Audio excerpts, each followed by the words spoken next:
Good morning. Welcome to the Neutron Trading. So आज आपण पहिल्यांदा शिकणार आहे लिक्विडिटी म्हणजे काय असते.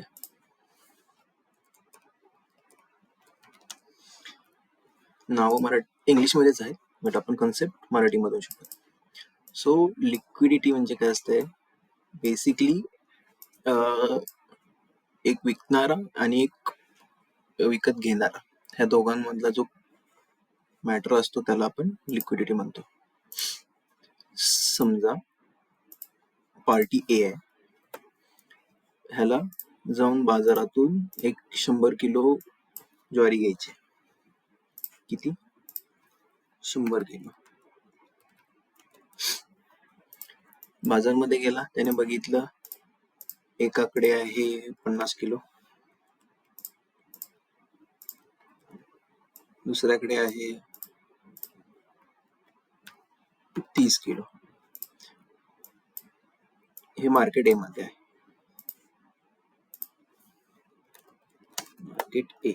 आपल्याकडे मार्केट्स असतात ना वेगवेगळे, एका मार्केटमध्ये एवढे आहेत, दुसऱ्या मार्केटमध्ये वेगवेगळे. सो पर्सन ए ला 100 किलो ज्वारी पाहिजे.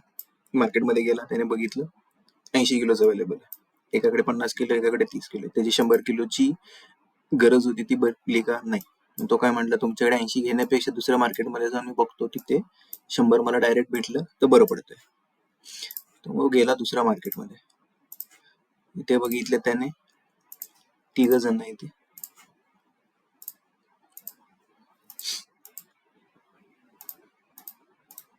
पहिल्याकडे भेटलं त्याला 40, दुसऱ्याकडे 30,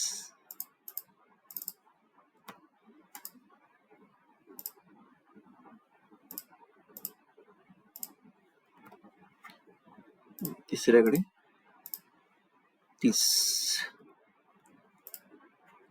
त्याची रिक्वायरमेंट होती 100ची, फुलफिल झाली. हे आहे मार्केट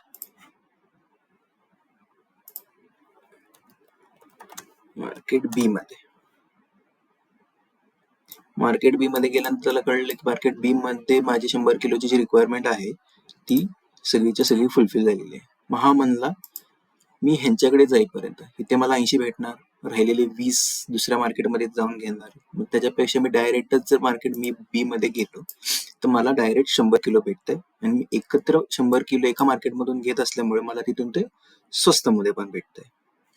हे झाली लिक्विडिटीची कन्सेप्ट. लिक्विडिटी म्हणजे काय, मला घ्यायचंय, बट मला जेवढी घ्यायची असते ती एकाच ठिकाणी मला भेटली पाहिजे. तर मार्केटमध्ये फॉर एक्झाम्पल आपण इथे बघू, इथून मार्केट पडत होतं. हे USD आहे, 1 मिनिटचं दाखवतो याच्यामध्ये. इथून मार्केट खाली आलं, परत वरती गेलं, परत खाली आलं, परत वरती गेलं, खाली आलं, वरती गेलं, खाली आलं, वरती गेलं, आणि इथून मग खाली पडायला सुरुवात केली. आता आपण विचार करू शकतो की बा मार्केट ह्या लेवल पासूनच का खाली गेलं नाही, ह्या लेवल पासून का खाली गेलं नाही, किंवा ह्या लेवल पासून का खाली गेलं नाही, किंवा ह्या लेवल पासूनच का खाली गेलं नाही, मार्केटने येऊन इथूनच का खाली गेलं, हा आपल्याला प्रश्न पडतो. आता ह्याच्या मार्केटमध्ये 2 प्रकारचे असतात. एक आपल्यासारखे जे थोडंफार भांडवल घेऊन येतात, काही असतात ते इन्स्टिट्यूशनल ट्रेडर्स म्हणतात, म्हणजे कंपनी ट्रेडिंग जे बसलेले असतात, एकदाच मध्ये बिलियन्स मध्ये ट्रेडिंग करतात. आता त्यांना जर त्यांचं जर बिलियन्स मध्ये जर ट्रेडिंग असतील, आता त्यांना इथून विकायचं,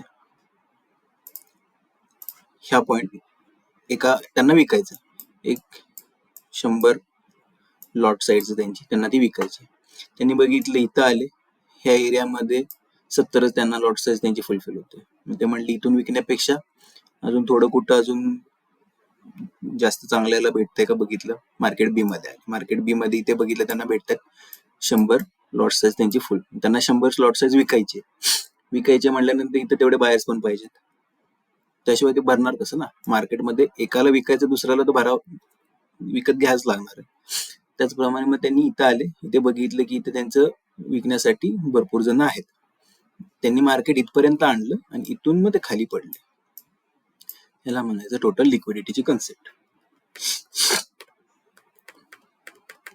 ह्याच्या व्यतिरिक्त लिक्विडिटी म्हणजे बाकीचे जे सांगतात की हा हे ते काही नसतं. की मार्केटचा जो डाटा असेल तो फिल झाला पाहिजे, ह्याचा त्याचा बेसिक फंड असतो. सो आजच्या व्हिडिओमध्ये एवढंच, बाकीचं पुढच्या व्हिडिओमध्ये बघूयात आपण.